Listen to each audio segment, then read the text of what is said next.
E aí pessoal, tudo bem? Começando mais um vídeo aqui no canal, dessa vez para falar de um assunto chato. Não dá para deixar passar o que aconteceu lá em Luque, no sorteio da Libertadores e da Copa Sul-Americana, a fala tenebrosa do presidente da Conmebol. A gente vai falar sobre tudo isso, importante trazer esse assunto à tona por aqui também, mas antes eu convido vocês a se inscreverem aqui no canal, deixar o seu curtir, o seu comentário, também é importante a gente trazer esse debate, um assunto tão importante como esse, e aproveita também para compartilhar com seu amigo que gosta de futebol. Afinal, agora a gente está tentando trazer um pouquinho mais de assuntos gerais, mas sempre com aquela atenção especial para a dupla Bavi.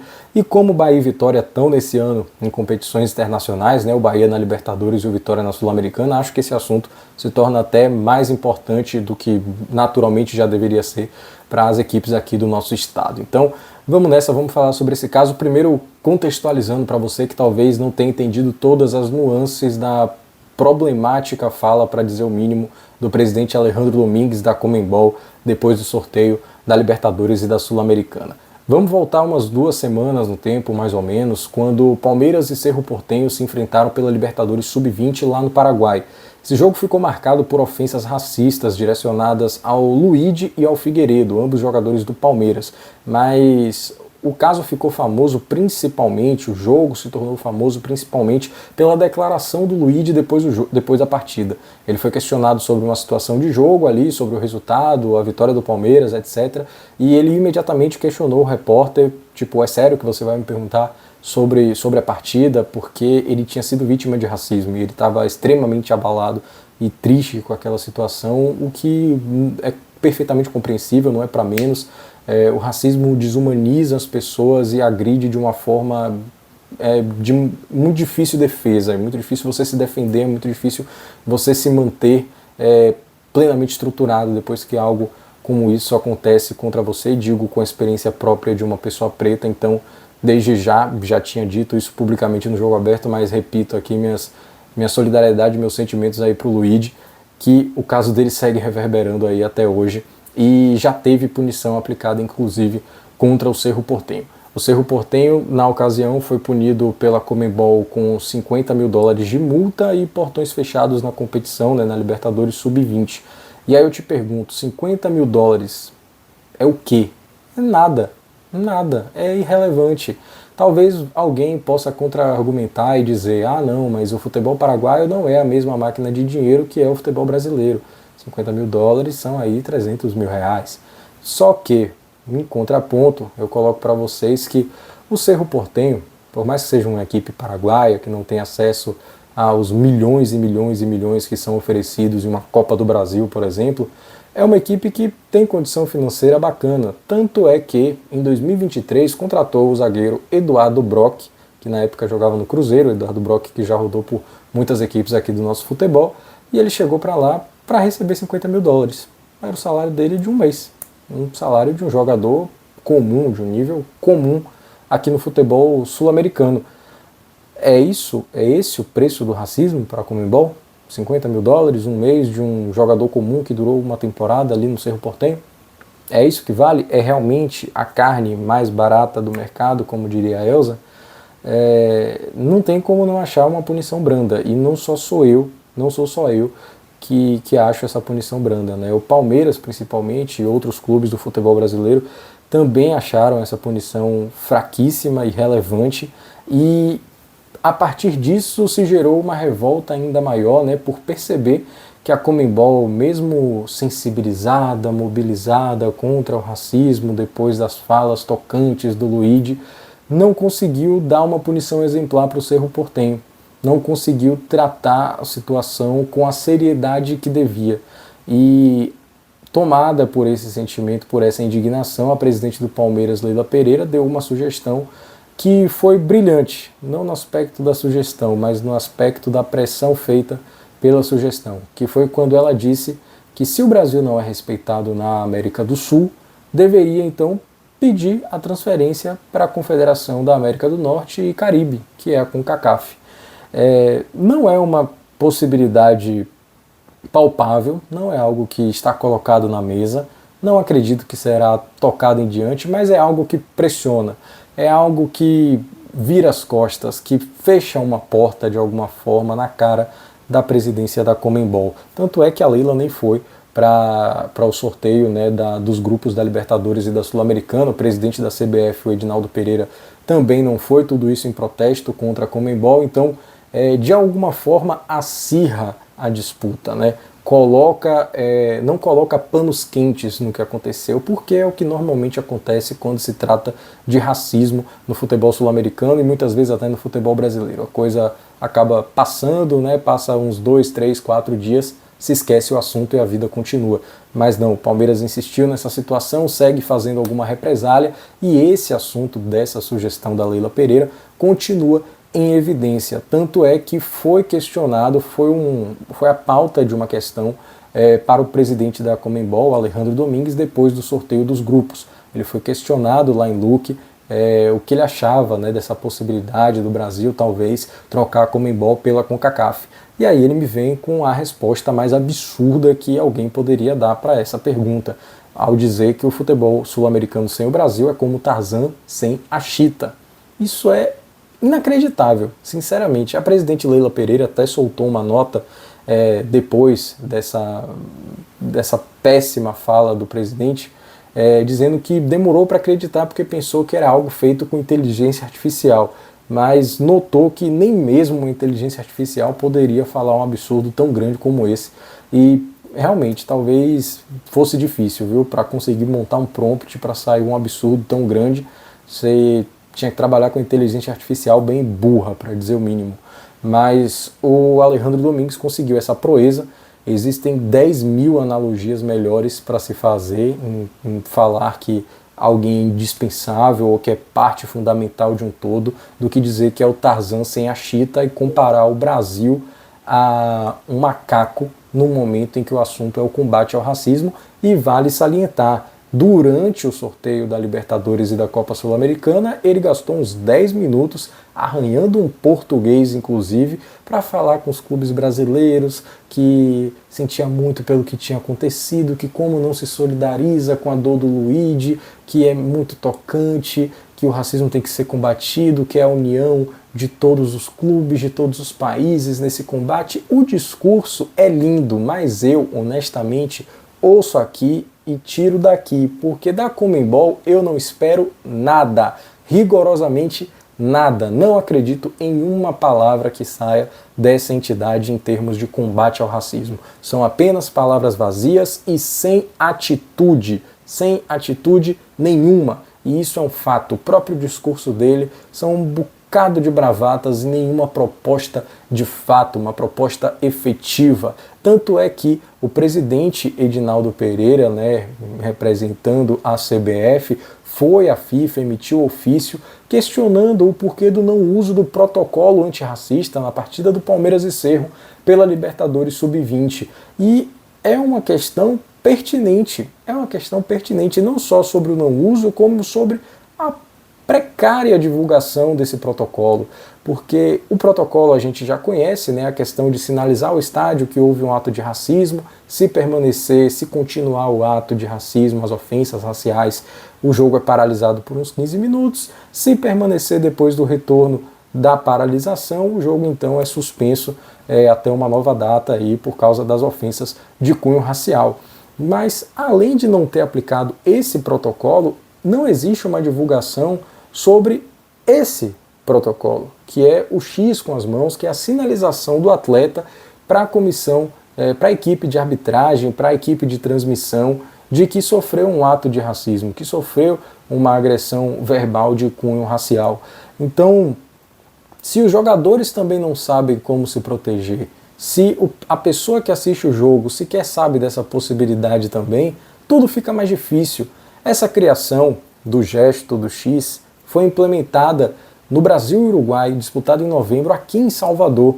Um jogo que teve muitas homenagens, o Vini Júnior recebeu uma placa de ancestralidade africana, foi o Dia da Consciência Negra, foram muitas coisas feitas aqui durante essa partida para enaltecer a pauta racial, para trazer esse debate à tona, inclusive esse gesto foi implementado, né? E parecia tudo muito bacana, tudo muito interessante, porque esse gesto ele agiliza o processo e ele torna pública a questão.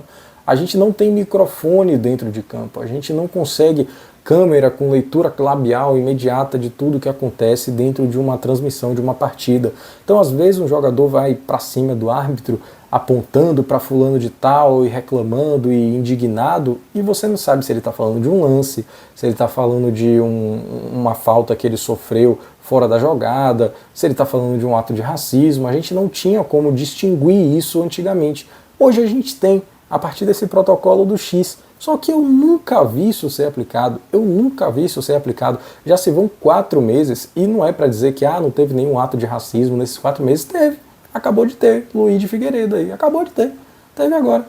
E não só não foi ativado o protocolo do gesto, como não foi ativado o protocolo da arbitragem que deveria ter interferido durante a partida, né, para que esses atos cessassem. Então, é uma divulgação precária, é uma falta de rigor para cobrar a execução desses protocolos, e o Edinaldo fez bem em ter cobrado isso à FIFA. Não só ele foi à FIFA, como os clubes brasileiros, depois dessa fala nojenta do Alejandro Domingues, também foram representar na FIFA. Tanto os clubes da Libra como da Liga Forte União foram à FIFA pedindo por punições mais rigorosas em casos de racismo aqui no futebol sul-americano. E isso é importantíssimo, porque a pauta, na minha cabeça, é uma só: punição esportiva. Punição esportiva, simples assim. Eu me lembro, recentemente, estando no Barradão, cobrindo a partida, que em algum momento do jogo, não vou lembrar que partida foi, um torcedor joga uma garrafa dentro do gramado. Isso aconteceu, não lembro se constou em súmula, acredito que não, porque não repercutiu. Mas um torcedor das cadeiras jogou uma garrafa de água no gramado. E nesse momento todo mundo em volta dele começou a linchar o cara verbalmente. Ele foi xingado de todas as formas possíveis, todo mundo ficou indignado. Por quê? Porque gera punição esportiva. Só botar ali na súmula que 2 pulos ali no STJD o clube perde o mando de campo. E o torcedor sabe disso. Já se criou essa cultura do torcedor de entender que arremessar coisa dentro de campo prejudica o meu clube. Tanto é que o jogo do Atlético Mineiro e Flamengo, né, na final da Copa do Brasil, gerou punição de perda de mando de campo para o Atlético, que aí vai ter que cumprir, né, com essa punição. Então o torcedor sabe disso e o torcedor se coloca contra esse tipo de situação. Mas caso de racismo não tem punição, né? Então, a menos que você tenha caráter, você não vai falar nada. A menos que você tenha caráter, é importante pontuar. Mas muitas vezes passa batido. E isso é o que mais dói. Mas eu tenho percebido um movimento para que a punição esportiva comece a acontecer. Vi, inclusive, do São Paulo o apoio a essa iniciativa. O São Paulo jogou, se não me engano, a partida contra o Palmeiras pelas quartas de final do Campeonato Paulista, com um patch do lado da camisa, né, pedindo pela punição esportiva, dizendo que racismo é igual a menos 3 pontos. Acho brilhante essa ideia, até porque não é uma novidade, não é algo que nunca foi aplicado. Em 2014 a gente teve pela Copa do Brasil Grêmio e Santos, o caso de racismo contra o Aranha, goleiro do Santos na época, jogando lá na arena do Grêmio, foi alvo de racismo, e o Grêmio foi punido com a perda de 3 pontos. É exatamente o que eu estou falando, não estou falando nenhuma bobagem não. Sei que é Copa do Brasil, sei que é jogo de mata-mata, mas mesmo mata-mata acontece em um formato de mini pontos corridos. São 2 jogos ali, quem pontua mais se classifica. E como na ocasião, no jogo de ida, no Rio Grande do Sul, o Santos venceu por 2-0, fazendo então 3 pontos, o Grêmio, ao perder 3 pontos pelo caso de racismo, ficou com menos 3. E no jogo de ida, a distância de 6 pontos não podia ser equiparada nem ultrapassada. Por isso não teve jogo de volta. O Grêmio não foi expulso da competição, não foi excluído da competição. O Grêmio foi punido esportivamente com 3 pontos. E por isso, como não tinha mais como alcançar a pontuação do adversário, a partida foi cancelada porque seria só uma burocracia sem nenhum valor esportivo de fato. Então, já foi aplicado. Por que não aplica de novo? Já são mais de 10 anos desde que isso aconteceu e não me lembro de um outro caso como esse, pelo menos não de um caso que tomou uma proporção como esse caso do Aranha no jogo do Grêmio e Santos. A gente teve até prisão em 2005, uma prisão dentro de campo, inclusive, bastante chamativa, que foi no caso do De Sábato contra o Grafite. Quilmes e São Paulo pela Libertadores de 2005, o De Sábato chama o Grafite de negrito, de negro de merda, de macaco dentro de campo. Grafite é expulso, porque dá uma mãozada na cara do De Sábato, afastando ele, e o jogador que tinha começado a confusão com o grafite também é expulso, o Arano, mas o De Sábato permanece em campo, mas ao fim da partida, um juiz que estava fazendo ali trabalhando no jogo, né, vai ao campo e dá a voz de prisão para o De Sábato, que passa aí pouco mais de 40 horas preso aqui em São Paulo, até pagar uma fiança de R$10 mil e ser liberado. Então, beleza, outra fiança irrelevante, R$10 mil, né, até menos do que os $50 mil impostos ao Cerro Porteño, né, mas uma diferença aí de 20 anos, uma fiança irrelevante, mas foi uma prisão dentro de campo, foi algo que chamou a atenção, virou pauta nacional, internacional. Na época a Conmebol até ficou chateada, porque isso tem que ser resolvido desportivamente, etc, etc, etc. Mas o fato é, precisamos punir. Não dá para ficar só no discursinho bonitinho, não dá para ficar só na puniçãozinha protocolar de multinha para cá, multinha para lá, um portãozinho fechado aqui, outro portãozinho fechado ali, porque isso não resolve. Ponto. E a Leila colocou na nota dela, trazendo de novo a presidente do Palmeiras aqui, um ponto que eu acho muito interessante. Abre aspas, a impunidade é a semente do próximo crime. E isso é um fato. Fechando aspas, isso é um fato. Porque se a gente não tratar com o peso devido, esse caso nunca vai ser um caso isolado, como fingem ser muitas vezes, né? Que foi só um caso isolado, uma coisa que aconteceu pontual. Não é, nunca é. Sempre é uma questão sistêmica, de falta de punição, de falta de atenção, de falta de educação. É sempre o sistema negligenciando um problema que é estrutural. Então a gente precisa abrir os olhos quanto a isso, a gente precisa cobrar, a gente precisa botar contra a parede aqueles que gerem o sistema, que nesse caso esportivo é a Conmebol, é a CBF. Então que a gente cobre por punições, que a gente cobre por atitudes, não por palavras. A Conmebol precisa ter uma outra postura e, sinceramente, eu acho muito difícil que tenha. É bom ir à FIFA, é bom realmente pedir a quem está acima, porque quem sabe assim a gente consiga ter algum alento em meio a esse mangue que é o futebol sul-americano em termos de combate ao racismo e de igualdade racial. Mas enfim, se me deixar falando sobre isso aqui, eu passo 1 hora falando mal da Conmebol e esse vídeo não acaba. Então é isso, meus amigos. Muito obrigado por terem acompanhado até aqui. Eu sempre acho importante a gente trazer essas pautas. Se você quer entender um pouco mais sobre, quer se aprofundar um pouco mais no debate, leia. Ouça um pouco de Emicida também, que é bom. Djonga, que lançou CD novo. Tem muita coisa bacana aí para a gente entender, para a gente buscar direitos, para a gente reivindicar punições àqueles que merecem. A gente só não pode deixar o assunto morrer, né? Porque tá para nascer alguém que faça essa guerra parar de fazer sentido para mim, como diria Djonga. Então, vamos para as trincheiras juntos. Valeu, meus amigos, convido vocês mais uma vez para se inscreverem aqui no canal, para deixar a sua curtida, seu comentário e compartilhar com seus amigos que gostam de futebol e que, como eu e como qualquer ser humano, repudiam o racismo. Valeu, gente. Tchau, tchau.